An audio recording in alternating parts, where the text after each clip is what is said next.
안녕하세요. 오늘도 열심히 공부하시는 우리님 여러분, 오늘 여러분들하고 같이 공부해야 될 범위는 정확한 표현으로 치자면은 법률 관계에서 법률행위하고 법률의 규정을 개념을 좀 탄탄히 잡는 것이 되겠습니다. 자, 호의관계라고 하는 것은 우리 시험에 나오지는 않지만 법률 관계의 개념을 좀 더 튼튼히 하기 위해서 필요한 밑개념이다 라고 생각하시고 전반적으로 한번 쭉 얘기를 한번 들어보시죠. 자, 우리가 공부를 하실 때 가장 중요한 것은 얼마만큼 기초를 튼튼히 잡고 그 튼튼한 기초를 통해 가지고 우리의 지식을 굳건히 세우느냐가 제일 중요합니다. 그런 과정을 잘 거치시게 되면 나중에 민법을 거저 가져가실 수도 있습니다. 하지만 이 과정이 소홀히 되면 나중에 여러분들은 민법을 전체를 암기하시는 것 외에는 별다른 방법이 없으실 겁니다. 그래서 사실 많은 사람들이 문제에 직접적인 영향을 주는 내용을 공부를 더 많이 하고 거기에다 많은 시간을 투자하시지만 절대 그래서는 안 됩니다. 오히려 시험에 많이 나오지 않지만 아주 기본적인 지식에 해당하는 부분에 더 많은 시간을 투자하시고 더 많은 공부를 하셔서 내 것으로 완전히 숙지하시는 것이 너무나 중요하죠. 자, 그럼 여러분들하고 여기 나와 있는 법률관계의 개념 한번 확인해 보도록 할게요. 자, 어떤 사람이 어떤 특정한 목적지까지 저를 데려다 주기로 약속을 했습니다. 그러면 그 약속을 지켜야 될 것 같은데 그 약속을 지키지 못했을 때 법적 책임을 물을 수 없는 관계를 우리는 호의관계라고 부릅니다. 법적 책임을 져야 되는 관계를 우리는 법률관계라고 부릅니다. 그럼 가장 중요한 포인트는 뭡니까? 이행을 하지 않았을 때 법적 책임을 지는지 유무에 따라서 법률관계하고 호의관계가 나누어지는 것이죠. 그러면 한번 예시를 들게요. 자, 친구가 저랑 약속을 했습니다. 너 저쪽 방향으로 너 가니? 나도 지금 저쪽 방향으로 가는데 같이 가자 하면서 약속을 했는데 깜빡이고 혼자 가버린 경우죠. 법적 책임을 물을 수는 없습니다. 그럼 친구하고 저와의 목적지까지 데려다 주기로 한 약속은 무슨 관계 되겠습니까? 호의 관계가 되는 거죠. 그런데 그 약속을 택시 운전기사랑 했습니다. 택시 운전기사가 내일 그 시간에 그 장소까지 데리러 가서 목적지까지 모셔다 드리겠습니다 라고 약속을 했어요. 그런데 그 약속을 지키지 못했으면 당연히 법적 책임을 물어야 되겠죠. 법적 책임을 져야 되기 때문에 그 택시 운전기사와 저와의 약속은 무슨 관계가 되겠습니까? 법률 관계가 되겠습니다. 자, 되셨죠? 그러면 법률 관계라는 개념을 잡으셨으니 이 법률 관계를 조금 더 디테일하게 가시게 되면 그 법적인 책임을 지는 그 약속을 했는데 그 약속이 서로 간의 의사표시를 통해서 약속이 이루어진다. 그러면 의사표시를 통해서 약속이 이루어지면은 그 약속은 무엇을 통해서 성립이 되었다? 법률행위라는 의사표시를 요소로 하는 법률행위라는 관계를 통해서 우리가 법률관계를 체결했다라고 얘기를 합니다. 택시 운전기사하고 저하고 목적지까지 데려다 주기로 서로 간의 의사표시로 법률행위로 약속을 했기 때문에 책임을 져야 된다, 안 져야 된다? 져야 된다는 결론이 나오는 거죠. 또 다른 하나가 있습니다. 또 다른 하나는 뭐냐면 법률의 규정입니다. 의사표시를 요소로 하지 않습니다. 의사표시를 요소로 하지 않기 때문에 서로 말을 한 적이 없습니다. 법률행위를 한 적이 없습니다. 하지만 법률의 규정에 의해서 반드시 법적인 책임을 져야 되는 경우가 생깁니다. 그 대표적인 예가 교통사고가 발생했을 때 그 교통사고가 발생한 것에 대해서 서로 간의 의사표시를 통해서 교통사고가 발생한 적이 없습니다. 야, 내가 너 좀 쳐도 되냐? 그래, 쳐라. 살살 좀 쳐서 3주 정도의 치료를 요하도록 한번 해봐라. 이렇게 서로 의사표시한 적이 없습니다. 그냥 길을 가다가 교통사고가 발생한 거죠. 그때 전 어떤 행위를 할 수 있느냐라고 하니까 의사표시를 요소로 하지 않고 법률의 규정에서 그럴 경우에 해결하는 방법을 마련해 줍니다. 이 법률의 규정을 줄여서 법정이라고 부르죠. 자, 우리가 방금 하셨던 교통사고의 경우에는 불법행위 손해배상이라고 얘기합니다. 불법행위 손해배상은 민법의 규정을 이렇게 둡니다. 고의나 과실에 의해서 고, 너의 행위가 위협했을 때 위, 그리고 그로 인해서 내가 손해를 입었다면 자, 고, 위, 손 요 세 가지의 요건을 갖췄다면 나는 너에게 불법행위에 따른 손해배상을 청구할 수가 있다. 자, 서로 간에 의사표시를 하지 않아도 법률의 규정에서 그런 경우에는 손해배상을 청구할 수 있도록 내놨습니다. 그리고 한 가지 더 써놨죠. 손해배상은 원칙이 금전배상이다. 금전배상입니다. 그래서 법률의 규정에 의하면 의사표시를 요소로 하지 않았지만 그 대신에 법률의 규정에 의해서 교통사고로 나를 쳤다. 고의나 과실이 있고 그 다음에 그 행위로 인해서 내가 다쳤다. 위법하고 그리고 나서 손해가 생겼다. 손해가 생기면 그때는 금전배상을 요구할 수 있게 되는 거죠. 뭐에 의해서? 법률의 규정에 따라서 그 효력이 생깁니다. 그러면 법률 규정에 따라서 요건을 갖추고 그 요건에 따라서 그 효과까지 전부 다 법률의 규정에 적혀 있네요. 대신에 법률행위라는 것은 여러분 사실은 의사표시니까 굉장히 다양한 요소로 의사표시를 할 수 있게 됩니다. 그래서 뭐 매매 계약을 체결했다든지 증여를 했다든지 자 이런 각종의 계약들을 체결해 놓으면 그 계약에 의사표시대로 법률행위대로 효력이 발생하는 것을 우리는 효력이 있다라고 해서 뭐라고 부른다고요? 유효. 자, 그 다음에 그 의사표시대로 법률행위대로 효력이 발생하지 않는다, 효력이 없다. 그래서 뭐라고 부른다고요? 무효. 그러면 유효하고 무효의 개념은 언제 나오는 개념입니까? 법률행위에서 나옵니다. 그러면 야, 이 계약 무효네. 그러면 이 계약은 법률행위를 통해서 발생한 거고 이 혼인은 무효네. 그럼 이 혼인도 마찬가지로 무효니까 의사표시를 통해서 발생하는 것이고 이런 식으로 결론이 나온다는 거죠. 꼭 기억해 두세요. 유효, 무효는 어디에서만 나오는 개념이다? 법률 행위에서만 나오는 개념이 되겠습니다. 그래서 의사표시대로 효력이 생기는 것을 우리는 유효라고 얘기를 하고 의사표시대로 효력이 생기지 않는 것을 우리는 무효라고 얘기를 하는 것이죠.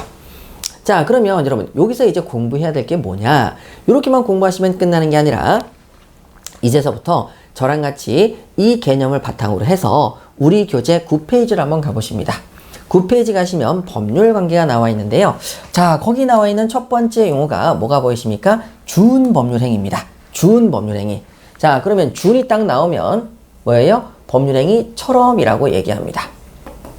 자, 준이 나오면 처럼이라고 얘기해서 준법률행위, 그러면 법률행위처럼 이렇게 생각하시면 되겠습니다. 자, 그러면 여기 보세요. 준법률행위는 법률행위처럼 다뤄보겠다는 것인데 뭘 했느냐? 여기 나와 있듯이 법률행위를 했는데요. 그 법률행위가 아까 전에 공부했듯이 법률행위에 효력이 생겨서 유효무효로 나와야 되는데 그 부분이 잘리고 법률의 규정에 따라 효력이 발생합니다. 법률행위를 했는데 효력은 뭐로 통해서 발생한다고요? 법률의 규정이요. 그러니까 반은 법률행위고 반은 법률의 규정인데 얘를 그러면 법률행위처럼 볼 것이냐 법률 규정처럼 볼 것이냐 하니까 법률행위처럼 보자 라고 얘기했습니다. 법률행위처럼 우린 그것을 준법률행위라고 부르기를 합니다. 그러면 법률행위처럼 보자고 했으니까 법률행위처럼 다루겠다라고 얘기하는 거고 법률의 규정처럼 다루지는 않겠다는 얘기입니다. 그러면 준법률행위는 크게 두 가지로 나눠집니다. 시험에 나올 수 있는 것은 의사의 통지와 관념의 통지가 있습니다. 의사의 통지와 관념의 통지라는 건 뭐냐면 이런 얘기입니다. 제가 법률행위를 해봤습니다. 법률행위를 했는데 그때 법률의 규정에 따라 어떤 효력이 발생하냐? 의사의 통지는 법률의 규정에 따라서 의사를 한 것 같은 효과가 발생합니다. 의사를 하지도 않았지만 의사를 한 것과 같은 효력이 생깁니다. 난 의사표시 안 했는데? 효과가 의사표시한 것 같은 효과가 생긴다 그래서 의사의 통지라고 합니다. 그 다음에 두 번째, 여기 관념의 통지는 뭐냐면 법률행위해서 의사표시를 했습니다. 했는데 법률의 규정에 따라 어떤 효력이 생기냐면 의사를 한 게 아니고요. 이미 의사를 했잖아요. 근데 의사를 했는데 여기는 법률의 규정에 따라 의사의 효력이 생기는 게 아니라 여기는 법률의 규정에 따라 추가 관념이 붙습니다. 그래서 자신이 한 의사표시 말고도 추가적인 관념이 붙어요. 그래서 이럴 경우에는 이런 의사표시에는 이런 관념이 법률의 규정에서 더 붙는다. 이렇게 얘기를 하는 거죠. 그래서 여기는 관념의 통지라고 합니다. 자, 일단 여러분 공부해 보시니까 어떠세요? 전혀 머릿속에 남지 않지요. 그래서 저랑 같이 이런 개념은 단 한 번만 봐서는 절대 안 되고 해당되는 부분에 가서 공부를 하고 그 공부를 할 때 다시 한번 돌아와서 봐야 그리고 난 다음에 이해가 되는 겁니다. 하지만 우리가 문제를 풀어야 되기 때문에 이런 부분은 바로 먼저 암기를 하고 암기를 한 다음에 또 다시 한번 돌아와서 복습을 하면서 그런 뜻이구나 라는 것을 깨치게 된다는 거죠. 그러면 자, 여기 의사의 통지는 어떤 경우냐? 각종의 최고가 바로 의사의 통지에 들어가고 그 다음에 관념의 통지엔 뭐가 있느냐? 관념 통승이라고 해서 통지하고 승낙이 들어갑니다. 각종의 승낙 승인에 승이 들어갑니다. 그래서 두 문자를 잠깐 따신다면 이렇게 두 문자를 딸 수 있죠. 의사 최고. 그래서 의사는 최고야. 이렇게 두 문자를 하나 따시고 그 다음에 관념 통승 해가지고 여기 부분은 관념은 통도사 스님들이지 해가지고 통도사의 통, 승려의 승 해서 관념, 통승 이렇게 두 문자를 따서 기억하시면 충분하시겠습니다. 일단 여러분 무조건 기억부터 먼저 해주세요. 개념을 너무나 정확하게 하실 수는 없으니까. 자, 그러면 그 다음에 여기 나와 있는 그런 법률행위처럼 보다 보니까 법률행위와 뭐가 생깁니까? 공통점이 생깁니다. 공통점. 자, 여기 부분은 지금 할 것이 아닙니다. 나중에 우리가 그 해당되는 부분을 보고 다시 돌아와서 그때 또 추가적으로 말씀을 드리고, 그때 추가적으로 말씀을 드릴 때 그 부분이 왜 중요한지, 왜 시험에 나왔는지 확인할 수 있도록 다 해드리겠습니다. 그리고 어떤 부분이 예외적이기 때문에 시험에 계속 나오는지도 봐드릴 거예요. 그렇기 때문에 여러분들이 여기 부분은 저랑 같이 나중에 한번 확인하신다. 그러면 자, 지금 여러분들이 공부해야 될 것은 뭐냐? 준법률행위를 읽으실 수 있어야 되겠죠? 뭐처럼 다루겠다? 법률행위처럼 다루겠다. 자, 그 다음에 준법률행위는 뭐가 있다? 의사의 통지와 관념의 통지가 있고, 자, 의사의 통지는 또 뭐가 있다? 각종의 최고, 의사 최고 이렇게 하시고, 관념의 통지는 각종의 통지와 각종의 승낙 승인, 관념은 통도사 승려, 관념 통승 이렇게 두 문자를 따서 기억하시면 되시겠습니다. 네, 요렇게만 일단 기억하시고 나머지 개념들은 추가적으로 계속적으로 반복해서 하시면서 쌓아 나가시는 거죠. 그런데 각종의 최고에 대해서 여러분들에게 잠깐 말씀을 드리겠습니다. 왜? 지금 여기 내용을 그래도 하나라도 좀 봐야 좀 더 이해가 되지 않겠습니까? 자, 법률행위를 했는데 법률행위에 따라 효력이 발생한다. 각종의 최고, 의사를 한 것처럼 하는 것을 저랑 같이 한번 찾아보시죠. 우리 페이지 68페이지 교재를 가십니다.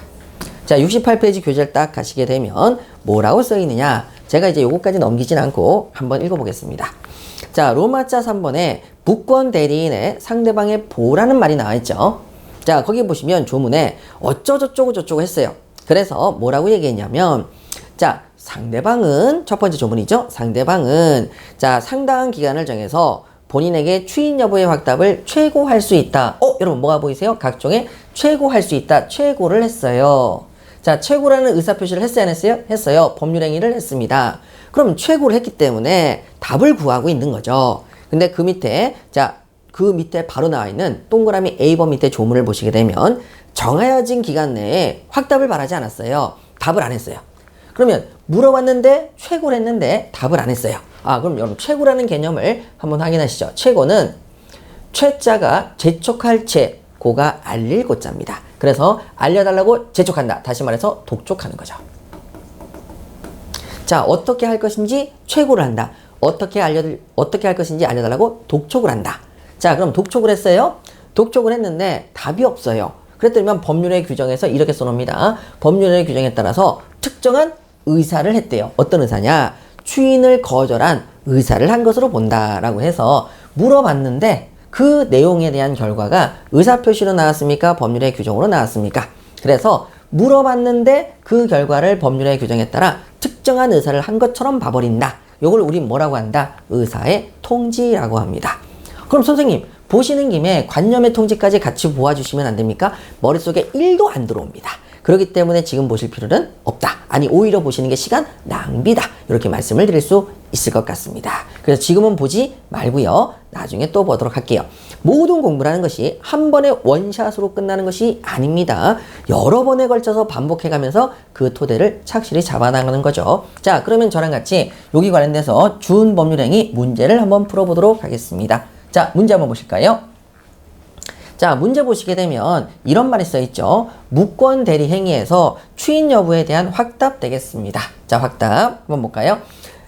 여기 보시면은 쭉 보다 보니까 어이구 의사의 통지를 물어봤네요. 의사의 통지. 자, 의사의 통지입니다. 그러면 의사의 통지는 뭐냐라고 하니까 우리가 준법률행위의 의사의 통지, 의사 최고, 최고 보이네요. 최고, 의사의 통지 맞네요. 자, 요렇게 이제 정리하시는 게 되겠습니다. 그 다음에 자, 무권 대리 행위에 대한 추인. 자, 추인이 나와 있고 준법률행위가 나왔습니다. 의사의 통지 대신에 이제 뭐가 나왔어요? 준법률행위. 여러분, 자, 준법률행위는 뭐였죠? 의사 최고 관념 통승. 자, 해당되는 추인이란 단어는 아닙니다. 자, 그럼 이것도 X. 자, 그 다음에 채무이행의 최고는 자, 최고 나왔습니다. 준법률행위냐. 그쵸, 여러분? 자, 의사의 통지가 뭐죠? 준법률행위죠? 근데 해당되는 부분이 뭐죠? 최고죠. 네, 그래서 의사 최고, 뭐 통지나 승낙이 와도 마찬가지로 뭡니까? 주은 법률행위가 맞겠죠. 자, 이렇게 해서 맞는 지문이다. 이렇게 체크하시면 되시겠습니다. 자, 그 다음에 이제 2번 한번 보도록 할게요. 2번에 와서 보시게 되면, 자, 청약자가 하는 승낙연착의 통지는 관념의 통지냐라고 물었습니다. 자, 관념의 통지냐고 물었죠. 관념, 통승. 자, 통지의 통이 보이시네요. 아, 맞습니다. 이렇게 체크하시면 되겠고, 자, 그 다음에 밑에 주은 법률행위냐, 주은 법률행위를 물었는데, 자, 관념, 통승. 자, 그러면 통지나 승낙 승인, 의사 최고 이런 것들이 주은 법률행위인데 동의도 아니고 취소도 아니고 그 다음에 해지도 아니네요. 자, 그래서 전부 다 X 되겠습니다. 그래서 여러분 여기 문제를 푸실 때에는 이 정도만 아시면 충분하시겠다라고 말씀을 드립니다. 자, 그러면 이번에는 권리자가 권리를 행사하는 경우에 그때 주장할 수 있는 권리가 두 가지가 있는데 하나는 청구권이고 하나는 형성권입니다. 그러면 권리자가 권리를 행사할 수 있는 청구권과 형성권의 차이를 우리 일상생활에서 왜 그러한지 한번 살펴보도록 할게요. 자, 권리자가 권리를 행사하시는 방법은 제가 두 가지가 있다고 말씀드렸습니다. 하나는 권리자가 자신의 권리를 행사하는 것을 청구권이라고 부를 때도 있는 경우가 있고요. 또 하나는 청구권이 아닌 자, 이렇게 형성권이라고 부를 때도 있습니다. 청구권과 형성권의 차이점을 이제 보실 건데요. 자, 청구권은 자신의 권리를 행사했을 때 상대방이 거기에 대해서 거부할 수 있는 권리가 있을 때 그것을 우리는 항변권이라고 부르거든요. 항변권. 그러면 여러분 청구권은 자, 권리를 행사하면 상대방이 무조건 받아들여야 됩니까? 거부할 수 있는 항변권이 있습니까? 예, 거부할 수 있는 항변권이 있습니다. 그러면 무조건 따라야 되는 건 아니란 얘기겠네요. 자, 한번 예를 들어서 갑이라는 사용자와 을이라는 피용자가 있는데 자, 피용자가 민법에서는 근로자를 뭐라고 부릅니까? 피용자. 사용자는 왜 사용자라고 하냐면 내가 너를 시켜서 너를 쓰는 사람이다. 내가 너를 고용한 사람이라는 뜻이고 그 다음에 근로자 입장에서는 그 쓰임을 당하는 사람, 그 쓰임에 전제되는 사람, 쓰임을 당하는 사람, 그것을 피용자라고 부릅니다. 그래서 근로자란 말보다는 민법에서는 피용자란 말을 쓰죠. 자, 그럼 여기서 을이 갑한테 이렇게 얘기합니다. 이번 달 임금 주세요. 자, 임금을 달라고 자신의 권리를 행사했습니다. 주세요라고 행사한 거죠, 여기에. 자, 그랬을 때 사용자가 무조건 따라야 된다. 의무를 거부할 수 있다. 의무를 거부할 수 있습니다. 야, 꼴랑 5일 이내놓고 다 못 줘 라고 해서 다 못 줘라고 의무를 뭐 할 수 있다? 거부할 수가 있습니다. 자, 그래서 상대방이 거부할 수 있는 권리를 가진 사람이 행사하는 권리를 청구권이라고 얘기하고 상대방이 그에 대해서 거부하는 것을 자, 항변권이라고 합니다. 자, 여기 나와 있는 우리 실제 시험에서는 이렇게 나오죠. 갑이라는 물건을 파는 매도인. 자, 을이라는 물건을 사는 매수인. 자, 그러면 매수인이 매도인한테 부동산을 사기로 했습니다. 그러면 그 부동산에 대한 자, 을이 얘기하는 거죠. 소유권 이전 등기를 넘겨줘. 자, 보통 줄여서 소이청이라고 부릅니다. 소유권 이전 등기를 넘겨줘 하고 청구를 했습니다. 그랬더니 상대방이 거기에 대해서 거부하는 거죠. 너 나한테 돈 안 줬잖아. 돈 안 줬기 때문에 나도 못 넘겨 라고 하면서 같이 하자. 동시에 이행해야지 이 자식아 하면서 의무 이행을 뭐 한다고요? 거부합니다. 소유권 등기 넘겨주는 걸 거부합니다. 왜요? 너 매매대금 내놔라. 매매대금과 소유권 등기 넘기는 건 동시 이행이다. 자, 그러면 이런 상태인데 자, 이 상태에서 여러분 하나 예시를 들어서 이런 얘기도 한번 들려드릴게요. 자, 뭐냐? 우리가 편의점에서 물건을 사지 않습니까? 그러면 등기는 안 하죠. 그럼 등기를 빼세요.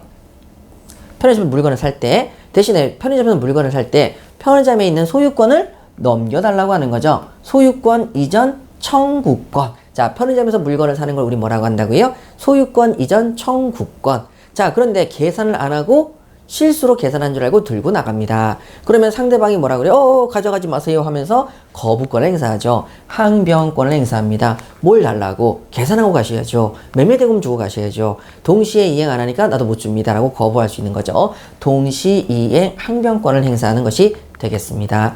자, 그러면 이제 우측으로 오셔서 자, 저랑 같이 뭘 보시냐면 형성권을 한번 보시겠습니다. 형성권은 권리자가 권리를 행사하면 의무자가 거부할 수가 없습니다.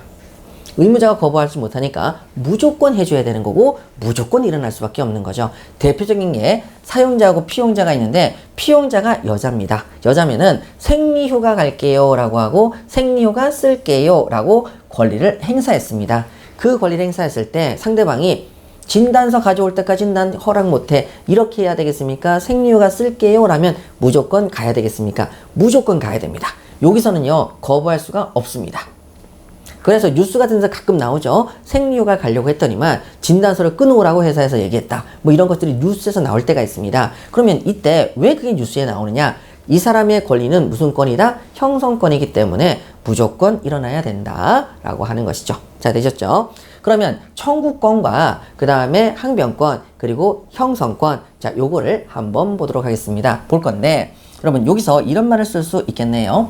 형성권자가 권리를 행사하면 상대방이 거부를 못하니까 상대방의 동의나 승낙을 얻어야 되는 건 아닙니다. 그런데 청구권은 자 자신의 권리를 행사하려면 상대방이 거부를 안 해야 되기 때문에 상대방의 동의나 승낙을 요한다. 요렇게도 얘기할 수 있는 거죠. 자, 되셨죠? 자, 이런 식으로 해서 우리 교재로 한번 들어가서 확인해 보도록 하겠습니다. 자, 우리 교재 보시게 되면 9페이지 되시겠습니다. 9페이지죠? 자, 그러면 저랑 같이 여기 한번 살펴보도록 하겠습니다. 자, 보시게 되면 여러분 첫 번째 청구권과 항변권. 자, 청구권하고 같이 항상 뭐가 따라가는 거예요? 항변권이 따라갑니다. 같이 맞물리는 거죠. 자, 그러면 여기 한번 보세요. 청구권은 청구권, 항변권은 항변권 이렇게 씁니다. 그럼 어떻게 구별합니까? 구별하는 방법은 매우 간단합니다. 끝에 청구권이라고 쓰면 청구권이고 끝에 항변권이라고 쓰면 항변권이죠. 자, 이러한 권리는 평생 행사할 수는 없습니다. 평생 행사할 수 없으니까 일정 시간이 지나면 이 권리를 행사할 수 있는 권리가 없어집니다. 그걸 우리는 뭐라고 하냐면 소멸시효라고 부릅니다. 자, 소멸시효가 적용됩니다. 시간이 지나면 일정 시간이 지나면 권리가 소멸하는 효과가 생긴다. 그래서 뭐라고 그런다고요? 소멸시효. 청구권은 일정 기간이 지나면 소멸하고요. 항변권도 일정 기간이 지나면 소멸합니다. 자, 그럼 여러분 우리가 임금 주세요 라고 했는데 임금 채권이 있는데 임금 청구권은 몇 년 지나면 사라질까요? 3년입니다. 3년이 지나면 더 이상 임금 달라고 말할 수 있는 권리가 없어져요. 3년의 시간이 지나니까 임금 달라는 권리가 소멸하는 효과가 생겼다. 자, 그래서 우리 머릿속에 기억하십니다. 청구권과 항변권은 소멸시효 적용 대상이다. 원칙적으로 네, 그렇게 기억하시면 됩니다. 여기 예외가 있는데 요거는 시험에 안 나오니 신경 쓰지 마시고 자, 그 다음에 그러면 끝날 때 청구권으로 끝났네요? 아, 이거 청구권인가 봐? 맞아요. 끝날 때 청구권 끝났네요? 이거 청구권인가 봐? 맞습니다. 요것도 끝날 때 청구권으로 끝났네요? 청구권이고요. 이것도 끝날 때 항변권으로 끝났으니까 항변권입니다. 자, 여기 우측에 딱 와보니까 점유권에 기한 물권적 청구권, 아, 이것도 청구권이죠. 자, 그러면 청구권과 항변권을 잘못 찾으실 일은 없으시겠네요. 자, 그럼 정리하시면 이렇게 됩니다. 문제, 임차인의 필요비 상환 청구권, 청구권으로 끝났죠? 근데 형성권 A 아닙니다. 그래서 X 이렇게 진행이 되겠습니다. 자, 되셨고요. 자, 우리 교재 10페이지로 한번 넘어가 보시겠습니다. 자, 10페이지로 넘어가시게 되면 여러분 뭐가 보이십니까? 형성권이 보입니다. 그쵸? 형성권이 보이는데 자, 조문 딱 보시게 되면 권리자의 상대방에 대한 일방적 의사표시, 그쵸? 일방적 의사표시로 바로 뭐가 생깁니까? 효력이 생깁니다. 그래서 결론적으로 상대방의 동의나 승낙이 필요하지 않습니다. 상대방의 동의나 승낙이 전혀 필요 없지요. 자, 그러면 일방적 의사표시로 모두 결정이 끝나니까 그런 경우에 요 조건과 기한이 안 붙는다는 건 나중에 하실 문제고, 그 다음에 여기에서 이 형성권은 그럼 얘는 평생 행사할 수 있느냐? 얘도 일정 기한 행사하지 않으면 없어지느냐? 일정 기한 행사하지 않으면 없어집니다. 청구권과 항변권은 소멸시효라고 불렀더만 형성권의 경우에는 야, 너는 강력한 권리 아니냐? 너는 일정 기간이 지나면 너의 권리는 제거, 척살시켜버린다. 제척시켜서 없애버리겠다라는 거죠. 강력한 권리니까 그것을 제거시켜버리겠다라고 해서 제척기간에 적용을 받는다라고 얘기를 합니다. 자, 되셨죠? 이 정도 보시면 충분하시겠습니다. 그러면 자, 형성권의 경우에는 어떤 게 형성권이냐? 두 문자로 반드시 외우셔야 됩니다. 반드시 저랑 같이 외우셔야 되니까 정리 한번 할게요. 동의권, 동의입니다. 그 다음에 나중에 다 공부하실 거예요. 취소권의 취, 추인권의 추, 해제, 해지권의 해해. 자, 해해. 자, 그 다음에 우리 최고권, 최고, 독초, 독초권. 그 다음에 철회권의 철, 면제, 채무를 면제시켜주는 면제권, 면.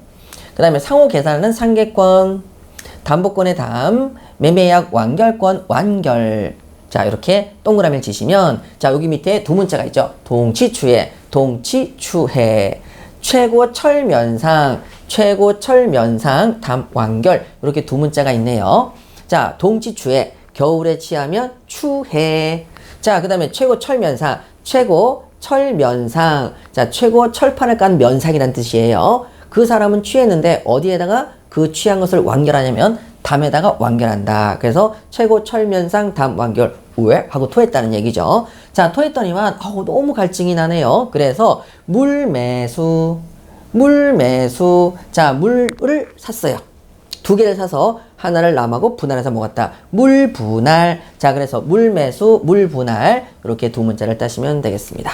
동치추해, 최고철면상, 담, 완결. 물매수, 물분할. 이렇게 두 문자를 따시면 되겠습니다. 그런데 여길 딱 보시니까 여기 부분 주의하셔야 되죠. 뭐냐면 끝날 때 뭐로 끝났어요? 청구권. 끝날 때 뭐로 끝났어요? 청구권. 여기도 청구권으로 끝났는데, 자, 청구권으로 표시되었으나 얘는 청구권이다, 형성권이다. 그죠? 형성권인 권리이기 때문에 엄청 중요하죠. 자, 엄청 중요합니다. 그러면 청구권이라고 끝나면 전부 다 청구권이다. 물매수, 물분할 빼고 청구권이다. 물매수, 물분할 빼고 청구권이 되겠습니다. 그러면 앞에 가셔서 우리 문제 다시 한번 볼게요. 자, 우리 9페이지로 가셔가지고 아까 전에 봤던 문제를 보시면 어떻게 나옵니까? 이렇게 나오죠. 자, 임차인의 필요비 상한 청구권, 청구권이라고 끝났지만 이게 형성권이 될 수도 있지요. 됐죠? 그러면 뭐만 빼고 물매수, 물분할 단어 들어간 거 빼고 나머지는 전부 다 청구권이다. 그래서 여기가 청구권이 되겠습니다. 자, 그러면 제가 여기서 확실히 말씀을 드릴게요. 아까 전에 문제를 풀 때에는 청구권이라 끝났으니까 청구권이죠? 라고만 했습니다.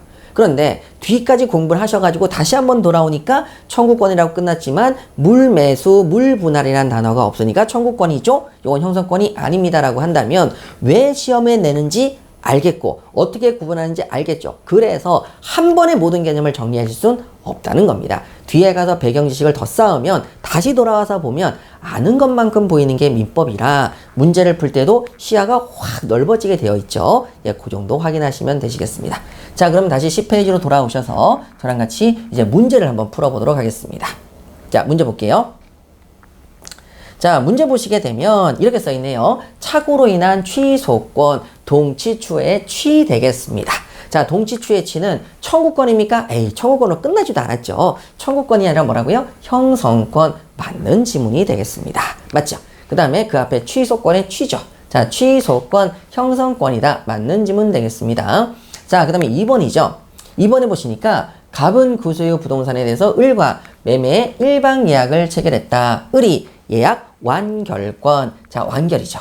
완결권을 행사하더라도 자, 누가 행사했죠? 을이 행사했어요. 그런데 상대방인 갑의 승낙이 있어야 효력이 발생하냐라고 물었습니다. 자, 이거 무슨 권? 완결권, 형성권. 상대방의 동의나 승낙이 있어야 된다? 그럴 필요 없다. 그렇죠. 상대방의 동의나 승낙이 필요 없습니다. 이런 것이 없어도 바로 효력이 발생하니까 여기 부분은 X가 되겠네요. 자, 어떻게 문제를 푸시는지 알겠죠? 자, 그 다음에 3번입니다. 지상물 매수 청구권을 행사합니다. 물 매수 당연하고 보이는데요. 거기에 갑의 매수 청구가 유효하려면 자, 갑이 매수를 청구했더니만 상대방인 을의 승낙을 요하느냐. 여러분, 승낙을 요한다, 요하지 않는다? 물 매수 청구권이 아니라 뭐다고요? 형성권이니까 승낙을 요하지 않지요. 그래서 X 되겠습니다. 자, 이런 식으로 문제를 푸시면 되는 것이죠. 자, 그러면 이제 다음으로 우리 채권 계약과 물권 계약을 공부하실 거예요. 자, 그 다음에 그 물권 계약은 다시 채권 행위와 물권 행위로 또 나눠질 겁니다.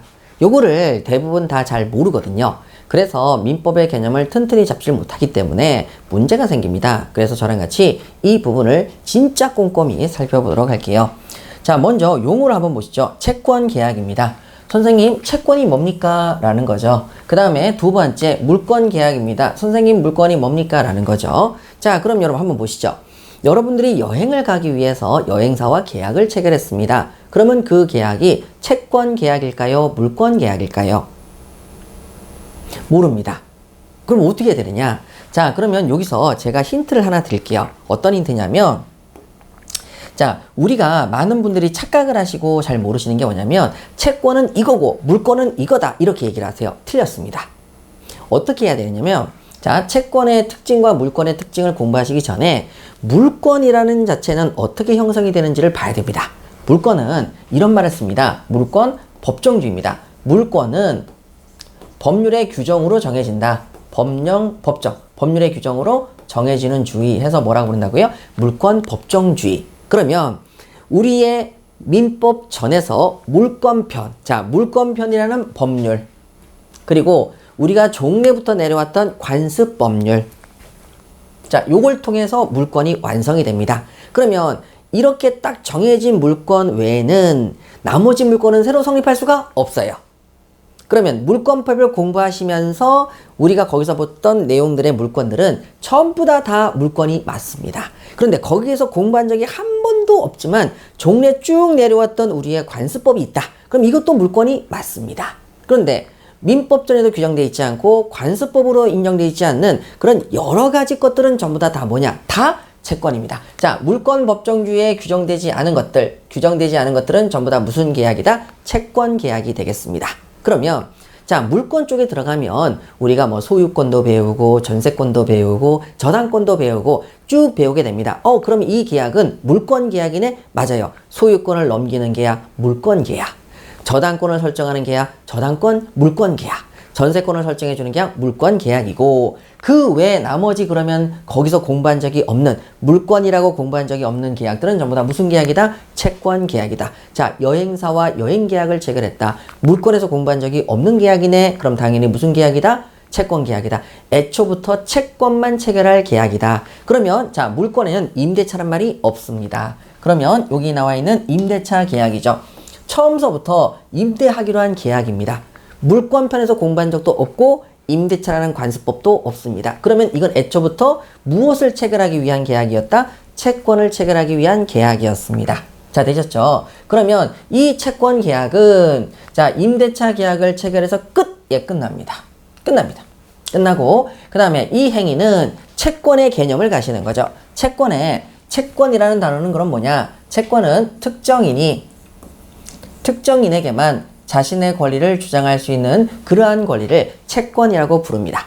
내가 이 사업장에서 열심히 근로를 했다. 그럼 나는 임금을 가지고 있는데 임금을 달라고 요구할 수 있는데 내가 가지는 임금 채권은 특정한 권리는 사업주, 나를 고용한 사람한테 사용자에게만 청구할 수 있지 길 가다 지나가는 사람한테 내 권리 주장할 수가 없다. 그러면 내가 가지고 있는 것은 뭐다? 채권이에요. 그 채권을 체결하기 위해서 임대차가 있습니다. 을은 임차인이고 갑은 임대인입니다. 을은 누구한테만 자신의 권리를 행사할 수 있습니까? 임대인에 대해서만 내가 임차인이다. 내가 월세를 내고 얼마씩 살고 있으니까 중간에 날 쫓아낼 생각을 하지 마라. 이런 식으로 권리를 주장할 수 있는 거죠. 그래서 이것은 처음부터 채권을 체결하기 위한 계약이었고 당연히 채권 행위를 통해서 전부 다 이런 게 성립이 되는 거죠. 그러면 자, 을은 누구한테 월세를 내야 됩니까? 임대인. 자, 갑은 누구에게 보증금 돌려줘야 되겠습니까? 임차인. 특정인이 특정인에만 주장할 수가 있죠. 그래서 서로 간에 의무를 부담한다. 차임을 내야 될 의무. 보증금을 돌려줄 의무. 자, 그래서 각종의 의무를 부담한다고 해서 다른 말로 뭐라고도 부릅니까? 의무 부담행위라고도 부릅니다. 그런데 자, 물권 행위를 한번 가보도록 하겠습니다. 자, 물권 계약인데 물권 계약은 처음서부터 물권편에서 공부했던 소유권입니다. 자, 소유권을 넘겨받고 싶습니다. 갑이 물건을 가지고 있고 을이 그 물건을 사고 싶습니다. 그래서 그 부동산의 소유권을 넘겨받고 싶은 을이 갑과 매매계약을 먼저 체결합니다. 매매계약을 먼저 체결하죠. 자, 그러면 여러분 여기 매매계약을 먼저 체결했습니다. 그러면 이 계약은 당연히 채권 계약이냐?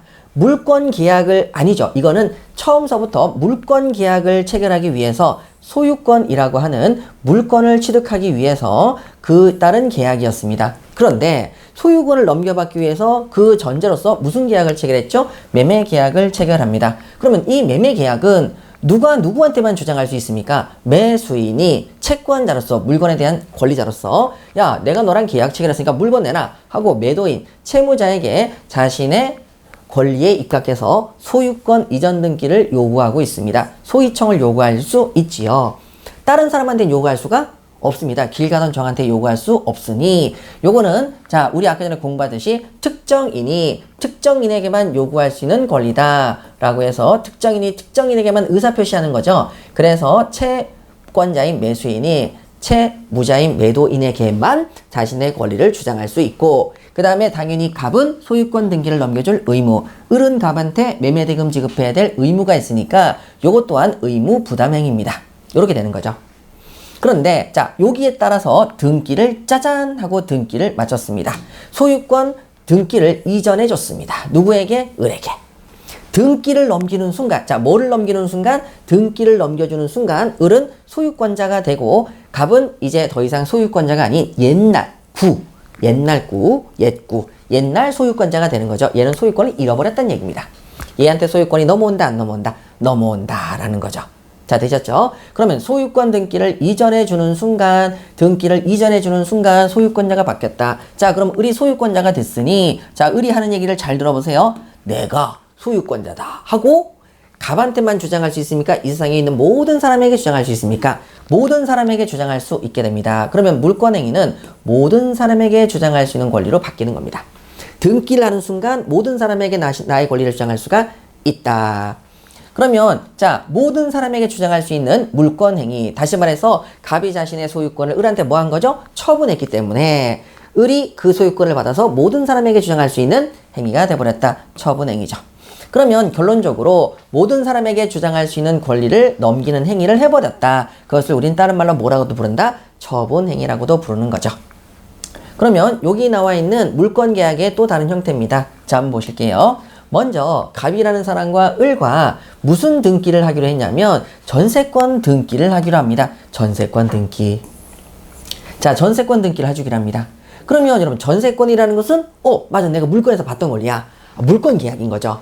근데 물권 계약인데 그 물권 계약을 하기 위해서 서로 간에 전세권 계약을 체결합니다. 그럼 전세권 계약이 체결됐는데 이 전세를 하기로 계약을 체결했다는 것은 누가 누구한테만 주장할 수 있는 권리죠? 을이 갑한테만 야 너랑 나랑 전세권 계약했으니 전세권 등기 넘겨줘! 라고 얘기할 수 있다는 거죠. 그때 우리는 전세권 등기를 넘겨달라고 얘기하는데 정확한 표현은 전세권을 설정해달라고 얘기하는 게 맞습니다.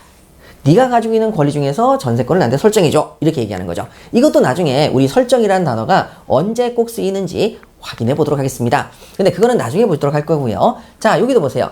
여기 나 있는 을이 전세권 설정을 요구할 수 있고 자 갑이라는 건 전세권을 설정해 해줄 의무가 있습니다. 그럼 결론적으로 여기 나와 있는 이 전세권 계약에 따른 전세권 설정 등기는 누구한테는 할 수 없지요. 갑한테만 할 수 있기 때문에 이것도 특정인에게만 요구할 수 있는 자 무슨 행위가 되겠습니까? 채권 행위가 되겠습니다. 그러면 갑은 전세권을 등기를 해줘야 될 의무자고 을은 전세금을 줘야 될 의무자가 되겠네요. 그래서 의무 부담 행위가 되겠습니다. 그리고 난 다음에 이제 전세권 등기를 쭉 해줍니다. 전세권을 설정하는 등기를 해주는 거죠. 자 그러면 이 전세권을 설정하는 행위를 탁 해주는 순간에 얘는 전세권자가 되고 얘는 전세권을 만들어줬기 때문에 전세권 설정자라는 단어가 붙습니다. 정확하게 설정행위라는 것이 바로 요거죠. 물권행위입니다.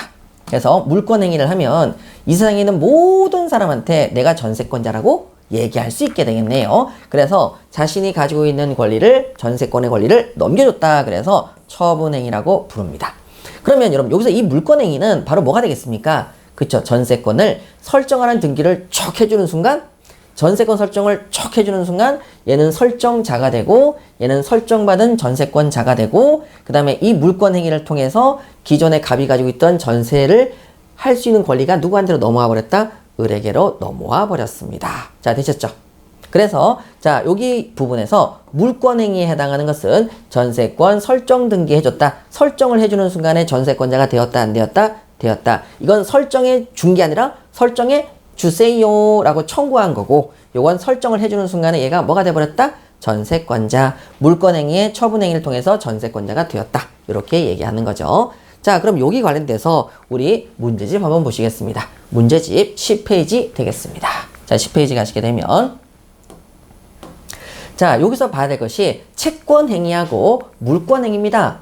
우리 아까 공부했었죠. 채권행위하고 물권행위. 자, 채권행위는 뭐가 되겠습니까? 채권행위라는 것은 어떻게 구별하자? 물권행위를 제외한 부분이다. 당연한 거죠. 자, 그러면 채권행위하고 물권행위고, 그럼 여기 딱 보니까 물권행위가 있네요. 물권행위. 물권행위는 처분권자만이 할 수 있다. 왜? 넘겨줘야 되니까. 그러면 아까 전에 전세권 설정해줘. 그랬는데 소유권 넘겨줘. 이렇게 얘기했는데 그때 소유권 툭 넘겨준다. 전세권 툭 설정해준다. 요렇게 하는 행위가 물권행위에 들어갔었습니다. 그러면 자, 그 전제로 우리 이거부터 먼저 공부하실 필요가 있는 거죠. 뭐냐고 얘기하는 거죠. 자, 채권행위하고 물권행위 개념 다시 갑니다. 채권행위라는 것은 뭐라고요? 의무 부담행위입니다. 의무를 부담한다. 넘겨주고 해주고 해야 될 의무가 있는 거죠. 그 다음에 물권행위는 뭐라고요? 넘겨줬다. 또는 설정해줬다. 그래서 뭐라고요? 처분행위가 되는 거죠. 자, 되셨고, 그럼 다음으로 이제 물권행위를 제외한 행위가 모든 무슨 행위가 된다고요? 채권행위가 된다고요. 자, 이제 정리를 하셨으니 저랑 같이 이제 문제 푸시겠습니다. 문제 보시죠. 저당권 설정행위. 여러분, 자, 무슨 단어가 보이세요? 소유권을 이전해줬다. 저당권을 설정해줬다. 전세권을 설정해줬다. 설정이란 단어가 붙지요? 자, 등기를 해준 겁니다. 저당권 등기를 해준 거고, 그때는 무슨 행위다? 처분행위다. 맞네요. 됐죠? 처분행위니까 당연히 권한을 가진 만이 저당권을 설정해 줄 수 있겠네요. 너무 당연한 거죠. 그럼 소유권자가 소유권을 넘길 수 있고, 저당권을 넘길 수 있는 사람이 저당권을 넘길 수 있고, 저당권을 설정해 줄 수 있고, 전세권을 넘길 수 있는 사람이 전세권을 설정해 줄 수 있으니 너무 당연한 문제죠. 뒤에 부분은 별로 읽으실 필요도 없습니다. 그래서 맞는 지문이 되는 거고요. 그 다음에 1-1입니다. 처분행위입니다. 자, 처분행위 보니까 이전 아니면 설정이 들어가야 되는데 설정 이렇게 들어갔네요. 지상권을 설정해 준다. 그러면 등기를 톡 넘겨줬다 라는 거죠. 그래서 맞는 지문이 되겠습니다. 이렇게 정리하시면 되겠습니다. 그러면 여러분 여기서 저당권을 설정해 줬다, 지상권을 설정해 줬다 이런 말이 나온다면 여러분 여기서 주저하지 마시고 뭐라고요? 등기해 줬네. 여기도 마찬가지로 뭐 해줬네? 등기해 줬네. 자, 이렇게 생각하시면 되겠습니다. 물권행위를 해줬네. 따라서 처분행위네, 처분행위네, 처분행위네. 이렇게 정리하시면 되시겠습니다. 자, 여러분 이제 법률관계의 마지막이라고 할 수 있는 법률관계의 변동을 좀 보도록 할게요. 법률관계의 변동이라고 하는 것은 이제 그 중에서 3가지 정도의 개념을 정확하게 아시는 게 중요한데, 자, 저랑 같이 하나씩 살펴보도록 할게요. 자, 첫 번째가 원시취득입니다. 자, 우리가 원시인이라는 단어가 있죠. 최초의 사람을 우리는 원시인이라고 부릅니다. 그럼 그전엔 사람이 없다라는 뜻이죠. 그럼 원시취득도 제일 먼저 기존에 있던 사람이 없다. 자, 기존에 있는 소유권자가 없는데 건물을 새로 신축을 해서 소유권자가 새로이 생겼다. 원시취득이 되겠네요. 자, 다음으로 무주물, 주인이 없는 물건. 자, 바다에 있는 물고기, 산에 사는 산토끼 전부 다 주인이 없죠. 그런 사람은 주인이 없기 때문에 먼저 선점, 낚시를 하거나 토끼를 잡은 사람을 우리는 선점이라고 하는데 그 선점한 사람이 새로운 소유권을 취득하게 됩니다. 자, 다음으로 더 중요한 시험의 포인트는 이거겠죠. 원래 소유권자가 있었습니다. 그런데 그 소유권자의 소유권이 새로운 소유자에게 넘어가는 게 아니라 기존에 있는 소유권이 끊겨서 처음으로 소유권을 취득한 것처럼 되는 경우가 있습니다. 그것을 원시취득이라고 얘기를 합니다. 기존에 소유권자가 있어도 소유권이 끊기고 새로운 소유권을 취득한다는 뜻이죠. 그럼 이게 무슨 뜻이냐? 여러분 이런 겁니다. 기존에 어떤 부동산을 제가 샀는데 그 부동산에 저당권이 있습니다. 그럼 저당권이 같이 넘어와야 안 넘어와요? 넘어오죠. 그냥 넘어옵니다. 끊기는 게 아니라 그대로 딸려서 넘어옵니다. 그런데 여기 중에서 자, 뭐가 있냐면은 점유취득시효라는 게 있습니다. 점유취득시효는 일정 기간 동안에 점유를 합니다. 20년 동안. 소유의 의사로 내 땅인 줄 알고 내 소유인 줄 알고 이 남의 땅을 20년간 점유하게 되면 그때는 그 땅에 대한 소유권 이전 등기를 청구할 수 있는 권리가 법률의 규정에 의해서 있습니다. 그러면 그때 그 땅, 옆집 땅이 저당권이 설정되어 있다고 한번 해볼게요. 저당권이 설정되어 있는 땅이었는데 제가 20년간 점유취득시효가 완성이 돼서 소유권 이전 등기를 하는 순간 기존 사람의 소유권이 끊겨서 기존에 그 땅에 있던 저당권이 없어진 채로 저당권이 딸려오는 게 아니라 없어진 채로 저에게 완전하게 깨끗한 땅처럼 넘어온다는 거죠. 저당권이 없는 완전히 깨끗한 땅으로 넘어온다. 그래서 기존 권리가 끊긴다, 끊긴다. 끊기고 새롭게 내가 취득한다. 그래서 점유취득시효의 경우에도 무슨 취득이냐? 원시취득이라고 얘기를 합니다. 굉장히 특이하죠. 그게 시험의 포인트가 아닐까요? 기존의 소유권자가 있음에도 불구하고 내가 그 소유권이 끊기고 새롭게 원시적으로 취득했다. 무슨 취득이라고 부른다? 원시취득. 자, 그 다음에 유실물 습득입니다. 여러분, 유실물은 잃어버린 물건이죠. 잃어버린 물건을 유실물 신고센터에 신고를 해서 6개월이 지나고 나서 원래 소유자가 찾아가지 않으면 습득한 자가 기존 권리가 끊기고 새로운 소유자로 취득하는 규정이 있습니다. 자, 몇 개월이요? 6개월. 자, 매장물입니다. 땅 속에 매장되어 있는 물건을 발견했습니다. 1년 동안, 자, 여기는 몇 년이라고요? 1년 동안 소유자가 찾아가지 않으면 그때 발견한 사람이 소유권을 새롭게 취득하는 원시 취득이 되겠습니다. 자, 그럼 당연히 이거보다는 이쪽이 훨씬 더 시험의 포인트가 높지 않을까요? 자, 그래서 요거까지 전부 다 무슨 취득이라고 부른다? 원시 취득이라고 부릅니다. 자, 그럼 다음으로 소유권을 중심으로 해서, 자, 소유권을 중심으로 해서 두 개의 물건이 나눠집니다. 자, 하나는 뭐냐면 사용 수익할 수 있는 물건. 자, 사용 수익 물건이 있습니다. 이것을 줄여서 용익물건이라고 부르고 여기를 담보로 떠맡다. 그래서 담보물건이라고 부릅니다. 자, 여러분, 우리 영화 중에서 담보라고 하는 영화 제목이 있습니다. 어떤 아줌마가 사채를 땡겨서서 빚을 갚아야 되는데 갚을 돈이 없으니까 딸을 맡깁니다. 내가 돈을 못 갚으면 내 딸을 팔아도 좋다 하면서 딸을 맡긴다. 그래서 맡긴다 그랬을 때 그 딸의 이름을 뭐라고 부르냐면 사채업자들이 담보라고 부릅니다. 그러면 담보라는 뜻은 떠맡다라는 뜻이 되겠습니다. 떠맡다. 담보물건, 내가 물건을 설정해 줄 건데 그 물건으로 나의 모든 채무를 떠맡겠다 라고 해서 떠맡다는 뜻이죠. 우리가 흔히 얘기하는 저당권 보시죠. 자, 은행에서 대출을 받았습니다. 8억. 그랬는데 담보를 달라고 하죠. 떠맡을 만한 건 달라고 해서 제가 사는 아파트를 담보로 딱 맡겼더니만 저당권 등기를 은행이 합니다. 그럼 내가 만약에 돈을 못 갚으면, 빌린 돈을 못 갚으면 내 아파트로 모든 책임을 떠맡겠다, 떠맡겠다. 내 아파트에 설정되어 있는 저당권으로 내 모든 것들을 떠맡겠다. 이렇게 해서 하는 게 떠맡다라는 뜻입니다. 자, 그럼 용익물건은 사용수익 하잖아요. 자, 소유권자가 내가 전세를 해줄 테니 그 집에서 네가 살아라 하면서 전세를 놓는다든지 지역권을 한다든지 지상권을 한다든지 이것이 사용수익할 수 있는 권리를 주는 겁니다. 자, 이런 자세한 내용은 우리 나중에 거기 가서 살펴보도록 하고요. 자, 그러면 이것을 뭐라고 하느냐? 요 소유권자가 지상권을 뭐한다? 설정해 주었다. 그 다음에 지역권을 설정해 주었다. 전세를 설정해 주었다. 저당권을 설정해 주었다라고 합니다. 질권은 시험에 안 나오니까 빼겠습니다. 그럼 여긴 설정이니까 자, 이거를 무슨 승계라고 한다? 소유권의 완전한 것 중에서 일부를 떼서 설정해 준다라고 얘기를 합니다. 설정적 승계라고 하죠. 그런데 여기서 우리 하나 더 봐야 될 게 있습니다. 뭐냐면은 우리가 설정해 준다는 것은 우리의 법률 행위로 뭔가를 정해 준다는 것이기 때문에 설정적 승계는 법률 행위에서 쓰는 단어가 되겠습니다. 법률 행위. 그런데 법률의 규정으로 뭔가를 정해주는 경우도 있는데 그때는 설정이란 단어를 안 쓰고요. 성립이라고 합니다. 성립. 자, 법률의 규정에 의할 때에는 설정이 아니라 뭐라고 쓴다고요? 성립이요. 성립이라고 씁니다. 그러면 여기 한번 정리해 보시죠. 자, 내가 소유권자인데 전세 계약을 체결해서 전세권을 해줬습니다. 자, 계약, 의사표시로 법률 행위를 했기 때문에 전세권 뭐라고 그럽니까? 설정.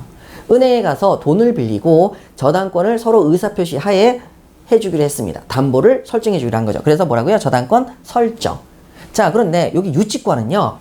우리가 법률 행위를 통해서 의사표시를 통해서 하는 게 아니라 나중에 우리가 뒤에서 공부하실 거예요. 자, 유치권자는 법률의 규정에 의해서 유치권이 성립된다고 합니다. 그래서 여기는 법률의 규정, 법정담보물건이라고 하는데 법률의 규정을 줄여서 법정이라고 했죠? 법정담보물건이라고 하는데 이때에는 성립이 아니라 설정이 아니라 성립이 옵니다.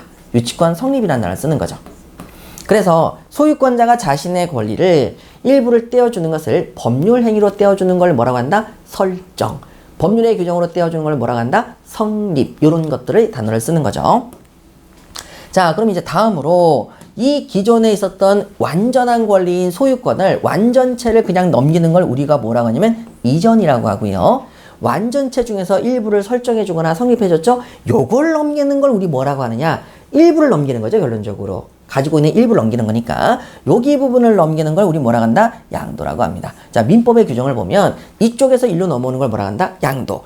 저당권 양도, 전세권 양도, 유치권 양도, 양도라는 말 쓰고요. 소유권을 넘길 때는 소유권 이전이라고 하지 소유권 양도라는 말을 민법 규정에서는 안 씁니다. 자, 그런 식으로 돼 있죠. 그러니까 완전한 전부가 넘어오는 걸 뭐라고 한다? 이전. 일부만 넘어오는 걸, 이제 일부에 설정된 권리가 넘어오는 걸 뭐라고 한다? 양도. 요렇게 기억하시면 됩니다. 자, 기존의 권리가 넘어오기 때문에 요거를 그냥 이전과 양도를 통칭해서 무슨 승계라고 부른다? 이전적 승계라고 부릅니다. 자, 되셨죠? 요렇게 개념을 잡으시면 되시겠습니다. 자, 그러면 우리 아까 전에 보셨던 자료 한번 보시죠. 자, 아까 전에 자료를 잠깐 보시게 되면 이런 말이 써 있지 않습니까? 뭐라고 되어 있느냐? 자, 전세권 계약이지 않습니까? 전세권 계약. 그럼 전세권 계약을 체결해 놓고 그 중에서 내가 가지고 있는 소유권 중에서 전세권을 떼주기 때문에 전세권 뭐라고요? 설정해 주기로 하는 등기를 해주기로 하는 계약을 체결한 거죠. 그래서 청구를 하니까 전세권을 딱 떼줍니다. 그럼 우리 뭘 붙이자고 그랬죠? 설정. 처분행위죠. 물권행위죠. 여기도 그래서 설정을 해주니까 얘는 전세권 설정자, 얘는 전세권자 이렇게 됐었죠. 설정입니다. 설정, 설정적 승계인 거죠. 설정적 승계. 되셨죠? 설정적 승계. 자, 그러면 저랑 같이 이제 문제 한번 보시겠습니다. 자, 우리 문제 오셔가지고요. 자, 법률관계의 변동이 되겠습니다. 첫 번째, 원시취득입니다. 아이고, 원시취득이네요. 원시취득. 신축 건물 없던 게 생겼으니까 원시취득이 맞습니다. 무주물 선점. 주인이 없던 물건을 먼저 가지니까 이것도 원시취득이 맞습니다. 점유취득시효. 자, 기존에 있었던 소유권자가 있는데 완전히 끊기고 새로운 소유권 취득한다. 유실물 습득. 6개월 지나면 소유권을 취득한다. 매장물 발견 1개월 지나면 소유권을 취득한다. 지금 쓰실 필요 없어요. 나중에 뒤에서 물권편에서 다 하시게 됩니다. 자, 그러면 이제 문제 한번 풀어보도록 할까요? 자, 보시게 되면 부동산 점유취득시효 완성입니다. 점유취득시효 완성 나와 있고요. 그로 인한 소유권 취득입니다. 그럼 소유권 취득은 넘어오는 것이다. 끊기고 넘어온다. 끊기고 넘어오니까 무슨 취득이다? 원시취득이다. 맞는 지문이 되겠고요. 그 다음에 요 소유권 취득이 똑같이 내려왔습니다. 그리고 점유취득시효가 넘으면 되는데 점유취득시효 완성을 또 줄여서 요만큼을 생략해서 요렇게 냈습니다. 뭐라고요? 시효 완성. 자, 점유취득시효 완성, 시효 완성으로 인한 소유권 취득은 끊기고 넘어오니까 무슨 취득이다? 무슨 취득이다? 원시취득이다. 승계취득이 아닌 거죠. 승계 아니라 원시다. X. 자, 그 다음에 무주물의 선점입니다. 주인이 없는 물건을 선점했다. 당연히 무슨 취득? 원시취득. 이렇게 정리하시면 되겠네요. 자, 다음으로 여러분 이제 2번 권리의 설정 및 승계 되겠습니다. 자, 여기 보시게 되면 자, 매매 증여 등으로 매매나 증여 등의 소유권 취득입니다. 자, 소유권을 취득한다. 그러면 가지고 있는 물건 중에서 특정 부분만 매매하고 특정 부분만 넘기니까 이것을 특정 부분만 넘긴다 그래서 특정 승계라고 하고, 그 다음에 소유권이 넘어온다. 그러면 뭐 저당권이 넘어온다. 그럼 원래는 이전 양도 다른 말을 써야 되는데 그냥 통합해서 무슨 승계다? 이전적 승계다 라고 아까 말씀을 드렸었죠. 자, 됐습니다. 그 다음에 소유권을 가지고 있는데 그 중에서 지상권을 정해준다, 지역권을 정해준다, 전세권을 정해주고 질권은 시험에 안 나오고 저당권자로 정해준다. 이걸 우리 뭐라고 부른다? 설정. 특정 부분에 대해서 저당권 설정, 지역권 설정, 지상권 설정, 전세권 설정이니까 특정 승계고 따라서 이것을 우리는 설정해준다 그래서 설정적 승계라고 부르죠. 그런데 우측에 딱 보니까 상속입니다. 여러분 상속이 되면 법률의 규정에 의해서 아버지가 가지고 있는 모든 재산이 모든 채무가 다 넘어옵니다. 이것을 포괄적으로 넘겨받는다 그래서 포괄승계라고 하죠. 자, 포괄승계의 개념을 봤으니까 특정승계 개념이 확 와닿으시죠. 모든 게 넘어온다. 특정 부분만 넘어온다. 특정 부분만 넘어온다. 그때 전체가 모든 권리가 넘어오는 걸 무슨 승계? 이전적 승계. 일정 부분을 정해준다. 이걸 뭐라고 해요? 설정적 승계. 이렇게 얘기하죠. 그래서 소유권자가 가지고 있는 권리가 이렇게 정해주는 게 설정적 승계. 이렇게 넘어가는 게 뭐라고요? 이전적 승계. 이렇게 말씀을 드릴게요. 자, 그럼 이제 문제 가시도록 하죠. 1번입니다. 매매에 의한 소유권 취득입니다. 자, 매매. 그 다음에 소유권 취득. 자, 무슨 승계? 특정 승계. 자, 매매니까 특정 부분만 넘어가죠. 그 다음에 거기에 관련돼서 소유권 넘어가니까 이전적 승계죠. 특정 승계 맞네요. 특정 승계 맞습니다. 다음 저당권의 설정입니다. 설정이니까 무슨 승계? 설정적 승계죠. 이전적 승계가 아니라 설정적 승계.